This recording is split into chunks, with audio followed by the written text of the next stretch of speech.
Good morning, everybody. This is another edition of the Passball Show, brought to you by JohnPielli.com, as well as St. Aloysius Church and School in Jackson, New Jersey. It's been a little while since I've been with you. Just a reminder, programs brought to you by Castrol Motor Oil, Budweiser, and King of Beers. Make a future reference to each one of them as we get going on through the show today. Baseball, sports, and You'd Find America. I haven't been with you guys since the other day when we were down in Port St. Lucie, Florida, doing a little baseball. A couple things we're going to talk about today. Obviously, anything that's on your mind, please let me know. You could either comment on the Facebook Live or Periscope feed. Send a comment through YouTube. Tweet at me at John_Pielli. There's a phone number here, 732-364-3598. You could jump on live. Like I said, anything that's on your mind in the world of baseball, sports, and Unified America. And really a shout out to really anybody out there that's facing serious adversity. Because I was thinking about this the other day. The biggest problem that I got in my life is I haven't been able to go live on my show because I haven't been feeling well. And obviously, you know, most people out there have more adversity than that, more things that are going on in their life that they have to deal with, that they struggle with. And really a shout out to everybody who tries to get through, has bigger problems and a bigger issue than a little bit more of a sickness than a damn cold. And that's my biggest problem right now. I'm trying to deal with a cold. So we're going to split the construction of the show between the next 2 days as we're trying to take it easy. But, you know, opening day's coming within about, you know, a little less than 48 hours. And the season technically has started, right? We have baseball, which is officially on the stat lines from what happened in the games in Japan last week. And you obviously think about the great, you know, Ichiro and the career that he had. And the fact that he was able to do so much over the course of really 27 years that he stuck around and played Major League Baseball. As we try to get the camera angle right, I apologize. We're going to get there. We're going to get a little bit closer. If you can't see my face, who cares, right? Yeah, my face is like the last thing that anybody really wants to see as we're doing a show today. But Ichiro, a great career, long time in the major leagues. And he leaves last year really after a couple rough months playing with the Seattle Mariners, things not going so well for him, not getting a chance to play, obviously nowhere near the player to what he used to be. And, you know, he ends up taking a position with the Seattle Mariners and the Seattle Mariners organization. And I tell you, that camera angle is just going to piss me off all day. And I tell you, I've been struggling with this as we just basically threw the coffee on the floor, you know, the whole thing. Passball Show. Typical BS here. You know, brought to you by JohnPielli.com, St. Aloysius Church, the whole thing. And we're going to sit here like a friggin' moron, play around with this stupid camera. Hey, all it's going to do is just piss me off. So if this camera screws up again, you know, screw you and screw the camera. And we'll friggin' figure out something else. Find out some other way to listen to the damn show. But anyway, you know, Ichiro leaves last year, and he comes back for this this little last opportunity to play. And obviously it was the perfect storm, right? Playing in Japan, the fact that the season's opening in Japan, the Mariners, athletics, he gets a final send-off. So, you know, give him obviously all the credit in the world. Great job. So we're happy for Ichiro. Obviously, if the season isn't starting in Japan, Ichiro ain't coming back. So this you know, myth or this legend that you're saying, hey, he's going to come out there, hit the game-winning home run. First of all, the Mariners weren't the home team. So I look at this, and I'm kind of torn between it because, you know, I don't like the excessive amount of respect that we give for our great players. Now, they're all honored. Ichiro had a send-off with the Seattle Mariners already. So he's getting all the respect in the world from the fans, all the respect in the world from the fans across the world as much as they love him. Now, does he have to come back? Like I said, perfect storm. Season opens in Japan. Hadn't happened in almost 20 years, since 2000 when the Mets and Cubs started the season out there in the Tokyo Dome. Is it a little excessive? Maybe. But I would have liked to see Ichiro at least play in spring training and make an effort up to a point where you feel like he's going to be part of the Major League roster.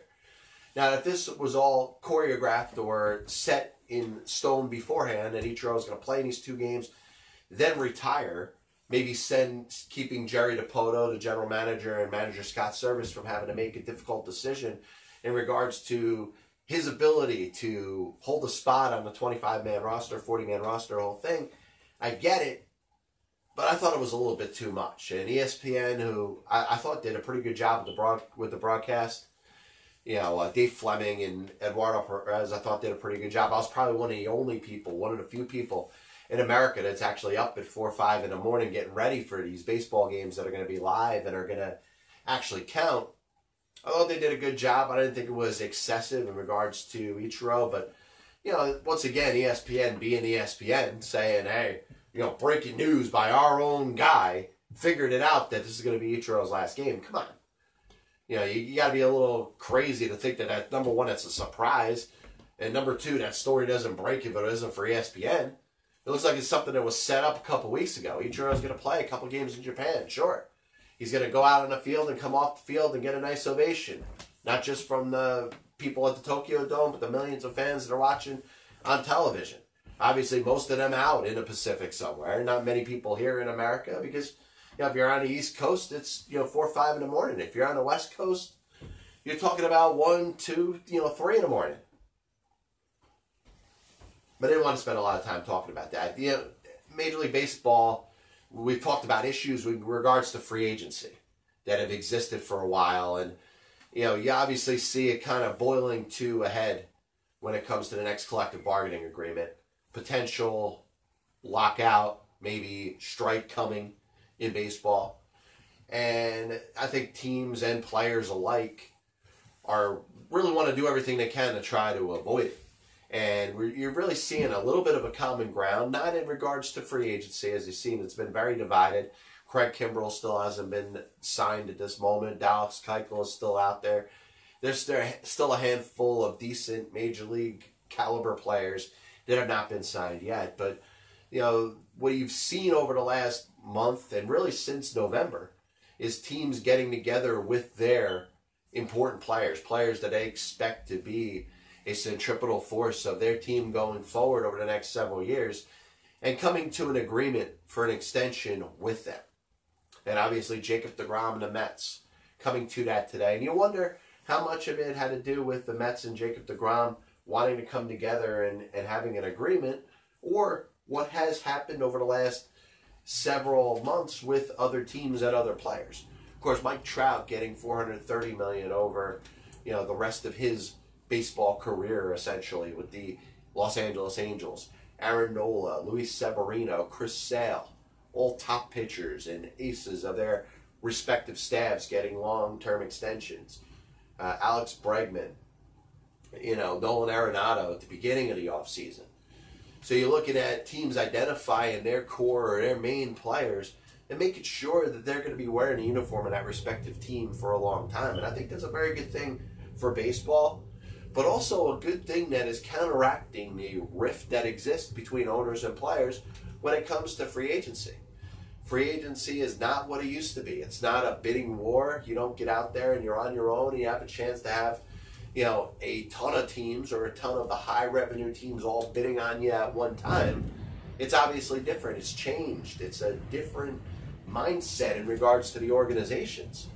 So players who have had the opportunity to get to free agency and were looking at it as such a great thing are now a little wary and now a little worried in regards to whether they should go out there and become a free agent. Ask Mike Moustakas over the last couple of years how free agency has treated him. Ask Craig Kimbrell and Dallas Keuchel right now, who we're getting ready for opening day, for crying out loud. They don't have a job. Best closer in baseball right now. And you may want to argue when we talk about best of all time. Mariano was obviously, one of the greatest overall players, let alone, the best at his position to ever live. But Craig Kimbrell, when it's all said and done, when his career is tracked, obviously you'd like to see him win a little more. He won himself a World Series, with the Boston Red Sox last year, we could have that discussion about Craig Kimbrell being the best relief pitcher ever. I have a hard time believing it right now, but listen, he is one of the best relievers the game has ever seen. He doesn't have a job right now. That Dallas Keuchel, last couple of years, been a little up and down.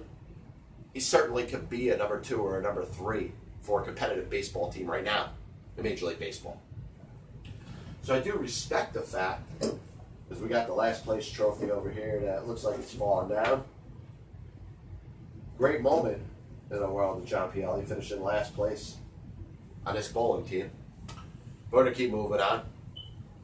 Last point I want to make about this, there's really a good, it's as good of a good vibe for baseball. And I'm proud of the teams and the players that are coming together and avoiding free agency. And maybe as time goes by, we can have a little bit less of a rift between the players and the owners, and hopefully be able, as I don't know if I'm being attacked or anything, avoid a work stoppage as we get into the decade of the 2020s. This copyright and broadcast is authorized under internet rights granted by the World Wide Web and is solely for the entertainment of our audience. Any publication, reproduction, or other use of the pictures, descriptions, and accounts of this show without the express written consent of the Passball Show, JohnPielli.com, and John Pielli, LLC, is prohibited. Any commercial or other use of the program, such as by charging admission for a showing, is similarly prohibited. So, the Oakland Raiders made the trade with the Pittsburgh Steelers for disgruntled wide receiver Antonio Brown. This was obviously a couple weeks ago after Brown demanded a trade. There was obviously a rift between him and the organization. Maybe he felt like he wasn't being hugged enough. He wasn't being respected enough. He wasn't loved enough by his teammates, by the owner, by the coach. And obviously we get stuck in this generation that we're in right now when we talk about entitlement. You have players outraged, people that may consider themselves in defense of any player that deals with what we quote-unquote call verbal abuse. Tom Izzo raising his voice at a player. And there's really people that are up in arms that are crying over this, that really are sad about the way that people are treated. God forbid a coach raises their voice at a player. You know, Antonio Brown really is probably the spokesperson for this type of generation. You know, you basically want to be reassured every day that everything's good, that you're loved, that you're the best. You know, I think of Tom Seaver, and Tom Seaver, one of the greatest athletes to ever exist in this world, kind of had a little bit of that. You know, pat on the back, remind you that you're the best. And he knew he was the best. He knew he was one of the greatest that ever existed. But every now and then, yeah, you need somebody to kind of stand in your face and tell you that you need to get better. You need somebody to get in your face and remind you that whatever you want to do is not going to be acceptable in the job in the world that you live in right now. And it may not be that they don't like you, but they want to see more out of you. You know, God forbid anybody ever told that to Antonio Brown. He's not able to accept it. Obviously, you see what happens to fall out. He ends up going to the Raiders. So the reason I want to talk about the Raiders today is you think of the Raiders of the 90s, but go back and think of the Raiders of the 80s and the Raiders of the 70s. You think of the silver and black, the diehard fans that exist out there in wherever the Raiders are going to be playing, whether it's Oakland, whether it was Los Angeles, whether it's eventually going to be Las Vegas. Those fans are kind of a good prime example of the gritty fans, the grinder fans, the ones with the big beard, the tattoos, the piercings, the ones that don't give a you-know-what about anything. And there was a while that the Raiders, as a franchise, would cater to those fans by bringing in players that you would figure may not fit in with the model American team. And whatever you want to call that now, whether it's the Patriots, whether it's, whatever you want to call the perfect gentleman team. So they go out there and they sign Vontaze Burfict, the linebacker. And all Vontaze Burfict has really been known for, and he's a good player, he can get the job done, is attempting to injure other players, fines, suspensions. He's kind of a throwback to some of the players that you saw in the 80s and the 90s. Kind of headhunter. Doesn't necessarily have the positive feelings of a player involved. So the question is, are the Raiders going back to being the old Raiders, where they're going to sign guys like Pac-Man Jones, sign guys like Vontaze Burfict, people with checkered past, with the hopes that maybe, in their regards, things will get a little bit better. They can turn their lives around and focus it more on football. But, it's interesting to see. John Gruden took over this franchise, traded Khalil Mack, their best player. And sure, you got a nice haul for him. You traded Amari Cooper, your best wide receiver. This is a team that looks really bad coming into the draft, yet they do have 3 first-round picks. So can they tool this team around with Antonio Brown, with at least a verbal commitment by John Gruden to quarterback David Carr, Vontaze Burfict? I don't know.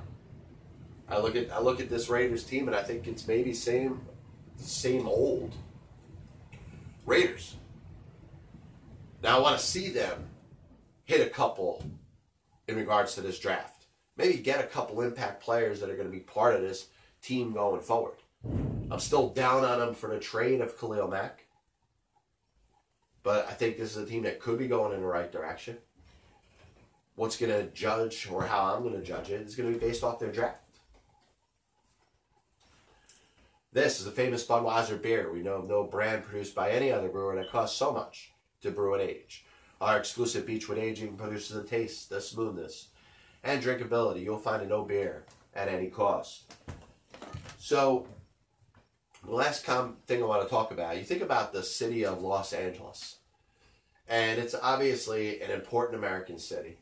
You think of New York, you start to name a series of impactful cities that exist in the United States, and obviously Los Angeles itself is very polarizing.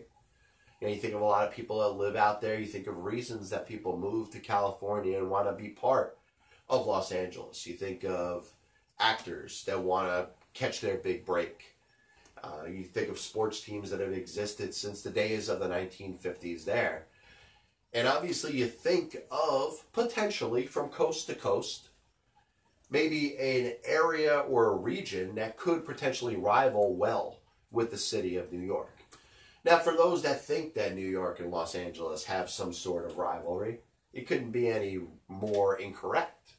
There really isn't a rivalry that exists out there. There obviously have been successful teams out on the West Coast, the Los Angeles Lakers, and you talk about that, from a joking standpoint, that sports fan that roots for the Yankees, that roots for the Lakers, that roots for, let's say, the New England Patriots, and maybe the Montreal Canadiens in hockey. Teams that are just known for winning, and that typical follower, they're going to follow and support whatever team is most successful out there. You've seen a lot of Laker fans jump ship and now start rooting for the Golden State Warriors. That's what people do. People are gravitated towards winning. And when a culture has been built, when you're essentially as a young child able to inherit as a New York Yankees fan all the championships that they've won before you were born, it's a pretty nice history to kind of step in and be part of and volunteer to want to make it part of your life. So you think of Los Angeles, and is there extra motivation to go out there and win? And the reason I bring this up is because LeBron James made a decision, probably a decision that wasn't 100% based off of winning, but was the best decision for him to play for a team in Los Angeles with the Lakers and bring his kids up, be near his kids where they're growing up in school in LA, and be a very important part of their life, being around, being close enough. Saying, hey, maybe a week and a half will be the longest that I'll be away from you guys when I'm out on an East Coast trip. Is there an incentive to win in the city of Los Angeles? Does that incentive equal, or is it anywhere near what we consider here on the East Coast the equivalent of winning? Fans, especially in New York, who I think in some cases are a little overboard when they consider themselves the best fans all along, best fans ever, the most passionate fans. I think any fan base will say that they are the most passionate fan base. They love their team more than anybody else loves their team. But this thing about New York just being superior, I don't think it necessarily exists. But I do think the importance of winning has to be brought up. And if we're talking about a realistic aspect of this conversation that could be had, is there more of a desire to win in New York than there is in Los Angeles? And can you look at LeBron James coming to the Los Angeles Lakers and maybe not willingly accept the fact that the Lakers may not make the playoffs this year, make it more about building a team and a culture that eventually will get them an NBA championship? Or the Dodgers getting to the World Series in back-to-back years, not winning. Are heads going to spin in that city if there is not a World Series championship in baseball this coming year? The Los Angeles Kings won themselves a Stanley Cup recently. They had a pretty good hockey team out there, very good goalie in Jonathan Quick. They've kind of fallen towards the backside of the NHL in a little bit of a rebuilding effort of their own. You obviously got the new Los Angeles teams, or the new old Los Angeles teams, right? In football. The Chargers, who come from San Diego. The Los Angeles Rams, who came from St. Louis, were in Los Angeles before. You know about their history in Cleveland. They got to the Super Bowl this past year and they didn't win. What is the reaction in Los Angeles when a team doesn't win the entire thing? Can they settle for a Super Bowl appearance? Can they settle for a World Series appearance? And this is where a lot of New York fans kind of jump on their own high horse when they talk about how great New York fans are, because in their minds they don't accept losing. They want everybody fired. They want every player replaced. They hate their own fans as much as they hate the opponent's fans. Does that same passion resonate in Los Angeles? And I think it's something that's very important to talk about, because if there is any doubt about whether a fan really, really cares, really puts that win or loss of their team into their body and into their blood, if there's any doubt over whether or not that exists, that leads to fans in certain regions kind of thinking they are better at rooting for their team than you are. So if there ever is a spot where that can't ever be questioned, and I'm not saying that there's any region in this country that their fans are superior, but that thought is going to start to exist when the manlyhood of a fanness starts to be questioned. And I don't know if that exists out there in LA. They've enjoyed their championships. The Lakers, the runs that they've had, going back to the days of the 80s and the 70s and even before that. The fact that that franchise in Los Angeles with the Lakers is one of the most successful sports franchises in the world of sports. They have another team out there that is the premier of the National Basketball Association right now, the Golden State Warriors. The team that should be expected to win themselves another NBA championship, which will be their fourth in their last 5 years. Really one of the best dynasties that we are living through in the world of sports right now. Are the fans out there that are showing up at the Oracle as appreciative of what they're witnessing? Something to think about. A little recap of the show today. I'm glad to be with you. Of course, fighting is damn cold. A couple technical issues. Obviously, you listen back, you watch back, you'll enjoy the content of the PBS, because it really is the everyday American show. You know, anything can go wrong, and we accept the fact that there's going to be coffee on the floor. There's going to be cameras that are not showing my head. This is things that you expect in a past ball show. Ichiro's retirement again. How much was it known in advance?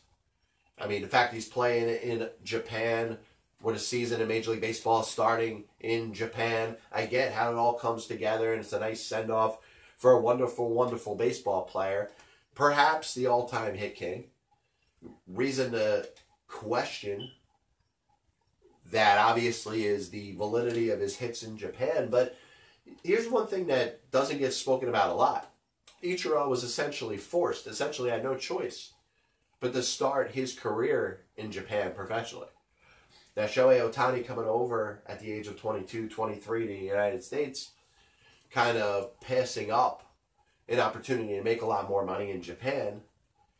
You know, it's unfortunate that Ichiro didn't have the chance to start his career here in the United States. Pete Rose did. And it's nothing to take away from Pete Rose. But it at least, I think, creates enough of a benefit of the doubt that should be given to Ichiro when you talk about the amount of hits that he's accomplished over his career. First ballot Hall of Famer, absolutely. One of the best players the world has ever seen. You want to compare him to the best of the best in regards to Major League Baseball? He's not the best of all time. Is he top 100? Probably. Got the Oakland Raiders. Are they going back to the old Raiders? Just bringing in, anybody that has their problems in the past, and you think, hey, none other than John Gruden is going to be the one that's going to be able to fix all these players and get the most out of them. We'll find out. I think when you're talking about the Raiders of 2019/2020, the biggest factor that's going to determine whether they're going to win or lose or be a good team or a bad team is going to be their draft. And I'm anxious to see with their 3 first-round picks, the amount of picks that they have, that they acquired, how many good, impactful, quality players they're going to be able to bring in there. It's going to be interesting to see. And then finally, winning in Los Angeles. Is it appreciated as much as it is throughout the rest of the country and the rest of the world? Are the people that are Golden State Warriors fans that are watching their team probably be the most dominant over the last 5 years than any other team in professional sports? Are they appreciating what they're seeing there? Because it's not going to last forever. And if there is any doubt as far as how much a Los Angeles fan cares about their respective sports teams, then I'm not saying it's right, but there's a reason that people in New York really think that they're better than everybody else, really think that they are the best fans in the entire country and the entire world. So hopefully fans in Los Angeles are just as passionate about their sports teams. Be back with you tomorrow. Once again, this is the Pass Ball Show brought to you by JohnPielli.com. I'm going to close with this. Castrol provides maximum protection against viscosity and thermal breakdown. We'll be back with you tomorrow. Once again, this is the Pass Ball Show. Pass Ball Show brought to you by JohnPielli.com as well as St. Aloysius Church School in Jackson, New Jersey. God bless you. And as always, I'll see you on the other side.